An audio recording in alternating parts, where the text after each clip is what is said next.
আসসালামু আলাইকুম রহমতুল্লাহ। দর্শক, পল্লী নার্সারি শিবপুর থেকে আবু তাহের শিবপুরি দেখাচ্ছি আপনাদেরকে। আজকে আমাদের বেশ কিছু চারা কুরিয়ার হবে। এর মধ্যে একটি লটকলের চুঙ্গা ড্রাম আছে, সেটা আপনাদেরকে আমি পরে দেখাচ্ছি। আরেকটা বস্তার লটকলের ফলন্ত গাছ, ছোট সাইজ। এই যে এটা কিন্তু লটকল ছিল এইটার মধ্যে, যার কারণে এই গাছটা দিছি যাতে আর কোনো সন্দেহ না থাকে। ধরন্ত একটি গাছ দিলাম। আর এখানে আছে দুটি ফিলিপাইনের আখ, সাদাগুলো।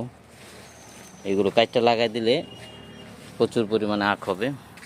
আর এই যে দেখতে পাচ্ছেন, এটা হচ্ছে 12 মাসি সজনা। এটার মধ্যে 12 মাস সজনা হবে। সুন্দর একটি গাছ, সবগুলোই কলব। আর এটা হচ্ছে ডেউয়া। ডেউয়া পছন্দ করেন যারা, তাদের জন্য ডেউয়া।